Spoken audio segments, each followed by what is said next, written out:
A violência política no Brasil ganhou um novo capítulo com o assassinato do líder petista em Foz do Iguaçu por um bolsonarista. Uma violência que não é isolada e que já esteve presente em eleições anteriores, mas que prenuncia uma campanha especialmente tensa em 2022. Eu sou a Suzana Souza e esse é o Durma Com Essa, o podcast de notícias do Nexo.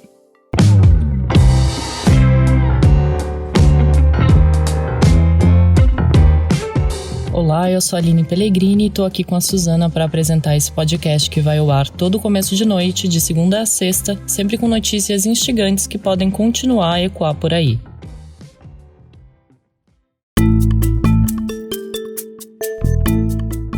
Segunda-feira, 11 de julho de 2022. Dia em que a Justiça decretou a prisão preventiva do agente penitenciário Jorge José da Rocha Guaranho, responsável por assassinar a tiros o guarda municipal de Foz do Iguaçu, Marcelo Arruda. O crime aconteceu na madrugada do domingo, durante a festa de aniversário de 50 anos de Arruda, que também era um dos líderes do PT na cidade. O tema da comemoração do guarda municipal era o ex-presidente Lula e o Partido dos Trabalhadores. De acordo com testemunhas, Guaranho chegou ao local fazendo ameaças e gritando que era apoiador do presidente Jair Bolsonaro. A festa aconteceu na Associação Esportiva Saúde Física Itaipu, em Foz do Iguaçu. Guaranho, o autor dos disparos, é diretor da associação e, segundo testemunhas, ele primeiro chegou ao local dirigindo um carro acompanhado de uma mulher e de um bebê. De dentro do veículo, ele teria discutido com Arruda e dito que voltaria e mataria, abre aspas, todos vocês, seus desgraçados, fecha aspas. Depois da primeira discussão, Guaranho foi embora e Arruda foi até o seu carro buscar a sua arma. Momentos depois, Guaranho retornou. O vídeo de uma câmera de segurança do clube mostra o momento em que o agente penitenciário invadiu o local. Ele atirou contra Arruda, que caiu no chão baleado. Do chão, o petista disparou contra o invasor, que também ficou ferido. Arruda chegou a ser levado ao hospital municipal, mas não resistiu aos ferimentos e morreu. Já Guaranho está internado em estado grave, mas estável. De acordo com o Ministério Público do Paraná, o policial penitenciário vai ser ouvido assim que estiver em condições. O crime gerou comoção e reação dos pré-candidatos à presidência da República. O ex-presidente Lula, que lidera as pesquisas de intenção de voto, expressou solidariedade às famílias de Arruda e Guaranho, que inicialmente foi dado como morto pela Polícia Civil. Ciro Gomes, do PDT, Simone Tebet, do MDB e André Janones, do Avante, também lamentaram a tragédia. O presidente Jair Bolsonaro se pronunciou por volta das 7 da noite, depois dos outros presidenciáveis. Por meio da sua conta no Twitter, o Bolsonaro disse que dispensa o apoio de quem pratique violência contra os seus opositores.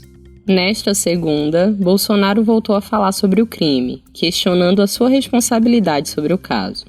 O vice-presidente Mourão também comentou a morte do petista, que disse ser lamentável, mas minimizou o crime.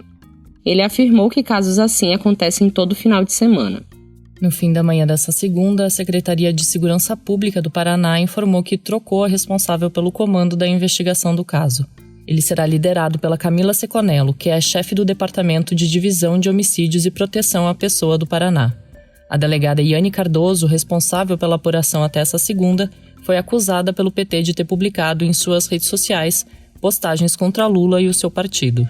O Partido dos Trabalhadores também quer a federalização das investigações, sob o argumento de que a Polícia Civil do Paraná até hoje não apresentou os resultados da investigação dos disparos contra uma caravana do Lula em março de 2018. Na época, 2 ônibus que participavam da comitiva do Lula, que era o pré-candidato do PT às eleições presidenciais daquele ano, foram atingidos por 3 tiros. Ninguém ficou ferido. Na mesma semana, ovos e pedras foram arremessados contra o palanque em que o petista estava com apoiadores, na cidade de São Miguel do Oeste, em Santa Catarina. Vamos fuzilar a petralhada aqui do Acre! Vou botar esses picareta pra correr do Acre. Você ouviu aí o presidente Jair Bolsonaro em um evento ainda na época da sua campanha presidencial de 2018. O ano ficou marcado como um dos mais violentos politicamente na história recente do país. Foi em 2018 que a vereadora do Rio de Janeiro, Marielle Franco, foi assassinada a tiros ao lado do seu motorista Anderson Gomes. Também no mesmo ano, o presidente Jair Bolsonaro foi atacado com uma facada por Adélio Bispo, que já tinha sido filiado do PSOL, mas que na época não fazia parte de nenhum partido. No caso de Adélio, a polícia concluiu que ele planejou o crime sozinho. Um laudo feito por peritos da Justiça Federal apontou que Adélio tem uma doença chamada transtorno delirante permanente paranoide e por isso foi considerado inimputável. Já o assassinato de Marielle Anderson resultou na prisão de Rony Lessa e Elcio de Queiroz, mas ainda não há conclusão do caso sobre os possíveis mandantes do crime. Um outro caso de violência, ainda em 2018, foi o assassinato do mestre de capoeira Romualdo Rosário da Costa, conhecido como Moa do Cadendé. Ele foi morto a facadas no dia do primeiro turno das eleições presidenciais daquele ano. Na conclusão do inquérito, a polícia apontou que o crime foi motivado por uma discussão político-partidária entre Moa e Paulo Sérgio Ferreira de Santana, que está preso. De acordo com a Polícia Civil, na discussão, a vítima teria discordado da posição política do autor do crime, que disse ser eleitor do Bolsonaro. Também naquele ano de 2018, o ex-vereador pelo PT em Diadema, na Grande São Paulo, Manuel Eduardo Marinho, conhecido como Maninho do PT, empurrou o militante bolsonarista Carlos Alberto Bettoni, que caiu, bateu a cabeça contra o para-choque de um caminhão e teve traumatismo craniano. O caso aconteceu em frente ao Instituto Lula, em São Paulo. Os dois participavam de manifestações contrárias no dia em que o juiz Sérgio Moro decretou a prisão de Lula na Operação Lava Jato. Maninho passou 7 meses preso por tentativa de homicídio até obter um habeas corpus. No domingo, em um evento em Diadema, o Lula enalteceu o Maninho do PT em discurso a apoiadores do partido.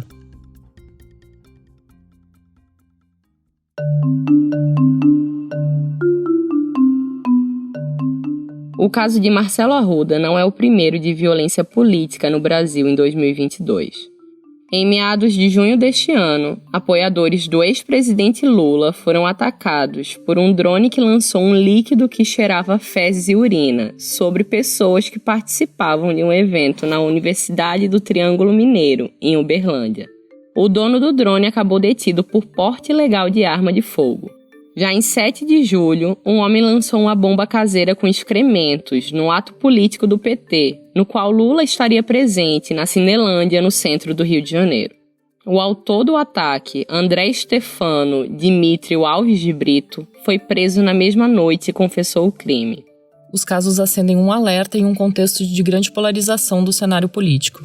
Uma pesquisa divulgada nesta segunda-feira pelo Observatório de Violência Política e Eleitoral da Universidade Federal do Estado do Rio de Janeiro apontou que o Brasil registrou 214 casos de violência política nos 6 primeiros meses de 2022. É um número 32% maior do que os registrados em 2020, por exemplo, o ano em que o Brasil teve eleições municipais.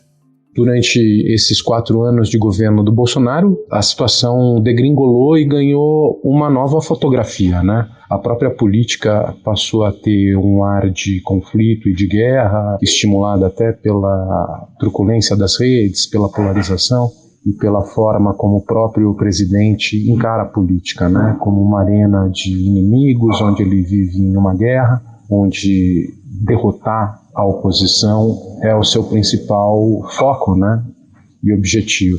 Isso veio junto com um armamento geral da população, pelos clubes de caçadores e colecionadores de armas, se multiplicou a quantidade de armas e munições em circulação, associada a um discurso de ódio, teorias conspiratórias que enlouquecem muita gente que fica dentro de uma bolha onde só se informa por esse tipo de informação. Então, a situação realmente é muito crítica, né? Foi, por enquanto, um caso, a gente tem dificuldade de prever o que vai acontecer no futuro, mas é sempre muito tenso, né? E muito difícil o que a gente tem aí pela frente, né? Esse que você ouviu foi Bruno Paes Manso, jornalista e pesquisador do Núcleo de Estudos da Violência da Universidade de São Paulo, em entrevista ao repórter especial João Paulo Charlot. Ele ressalta que o caso do assassinato de Marcelo Arruda talvez não seja isolado por diversos fatores. Pelo ambiente de acirramento e pelas teorias conspiratórias que circulam, pela liderança nefasta e violenta de alguns políticos e pelas armas em circulação. A Lara Mesquita, que é cientista política e professora de economia da Faculdade Getúlio Vargas, disse em entrevista para o Nexo que os candidatos precisam reforçar o discurso de que a democracia é incompatível com atitudes violentas. Ela afirma que a competição política é algo inerente ao processo democrático, mas que os candidatos precisam reforçar a ideia de que essa competição não comporta violência. A preocupação com a segurança política é um dos principais temas debatidos pelos partidos atualmente. Nesta segunda, o PT e seus aliados tiveram uma reunião na qual foram discutidas as estratégias de segurança durante a campanha. O pré-candidato Lula tem ido aos eventos públicos vestido com colete à prova de balas. O partido também articula uma reunião com o Tribunal Superior Eleitoral e outras legendas nessa terça para debater uma campanha por uma eleição pacífica. Especialistas apontam a preocupação com o próprio jogo democrático abalado a cada violência política cometida. O temor é que o Brasil possa seguir o enredo dos Estados Unidos, que registrou uma invasão ao Capitólio em janeiro de 2021, que deixou mortos e feridos. Os invasores foram incitados pelo ex-presidente Donald Trump, que perdeu as eleições. Há o temor também de que as comemorações do 7 de setembro sejam novamente marcadas por manifestações de cunho golpista, a exemplo do que ocorreu em 2021 no país, quando apoiadores do presidente Jair Bolsonaro fizeram atos antidemocráticos. As campanhas presidenciais, que só têm início oficialmente em 16 de agosto desse ano, vão ser as mais curtas desde 1994, com apenas 46 dias, e podem apresentar novos desdobramentos de violência política até a eleição do próximo presidente.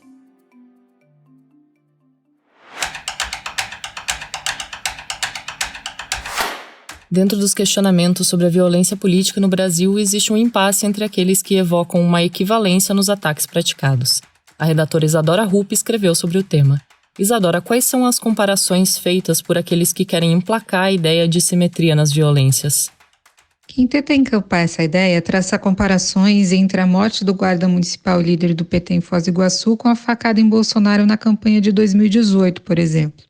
Neste argumento, se o ataque que tirou a vida do Arruda, pai de 4 filhos, é culpa do bolsonarismo e do discurso de ódio, propagado muitas vezes pelo próprio presidente da República e seus apoiadores, o atentado de Adélio Bispo a Bolsonaro seria culpa da esquerda e de partidos como o PSOL e o PT, que não queriam disputar com o adversário competitivo e aceitar o outro lado. Surgiram ainda termos e argumentos mais sutis utilizados em textos de repúdio ao caso, feito por candidatos como Ciro Gomes, do PDT, e Simone Tebet, do MDB.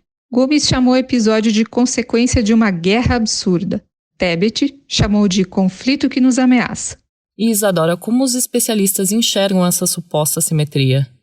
Embora os especialistas com quem eu conversei ressaltem que a violência política no Brasil é um traço da nossa história, neste momento ela vem sendo colocada como forma e recurso para se fazer política. A dita polarização, que não é algo necessariamente ruim quando se baseia no campo das ideias, passou por um jogo de aniquilação. Os cientistas políticos também dizem que os atores políticos em democracias são responsáveis por suas falas, pois elas criam tendências e alimentam comportamentos. Por isso, as incitações do presidente à violência ajudaram, sim, a ultrapassar as barreiras da razoabilidade do debate. Esse texto da Isadora você vai poder ler em nexojornal.com.br.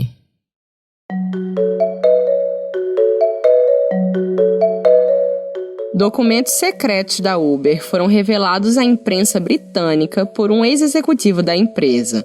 O repórter especial João Paulo Charlot explica o que esses textos expõem sobre o aplicativo de transporte. Olá, ouvinte. Olá, amigos do Durma com Essa. Um ex-executivo do Uber, um irlandês chamado Mark McGann, responsável pelas relações da companhia na Europa, no Oriente Médio e na África, entregou ao jornal britânico The Guardian 124 mil documentos secretos, basicamente conteúdo de e-mail, mensagens de WhatsApp e iMessage que foram trocados entre executivos da companhia de 2013 a 2017.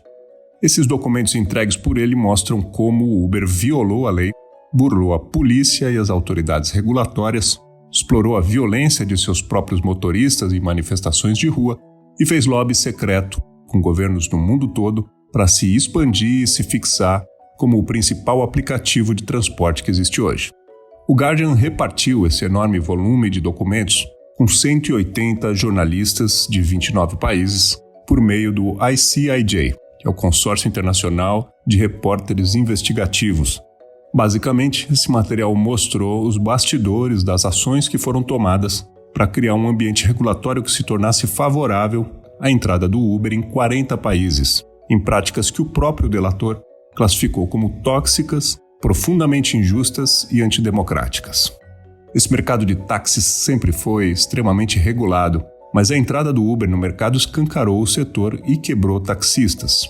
É verdade que também barateou o custo desse tipo de corrida, mas ninguém tem certeza absoluta hoje de que esse modelo seja sustentável de verdade, ainda mais quando o preço dos combustíveis vai para as alturas.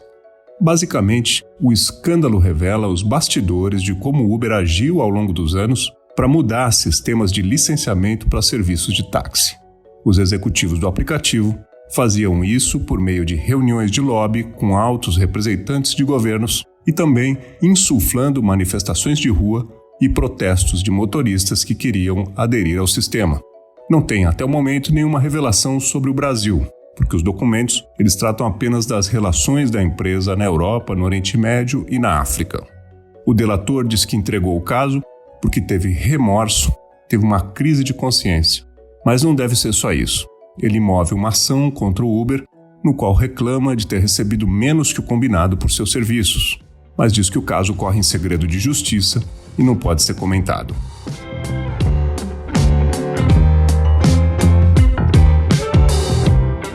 Do assassinato do líder petista paranaense por um bolsonarista, passando pela falsa simetria sobre violência política nas eleições de 2022 e fechando com as revelações sobre a Uber, durma com essa.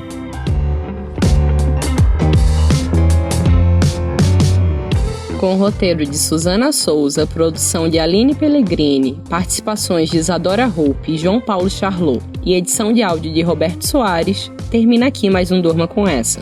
Amanhã tem mais. Até!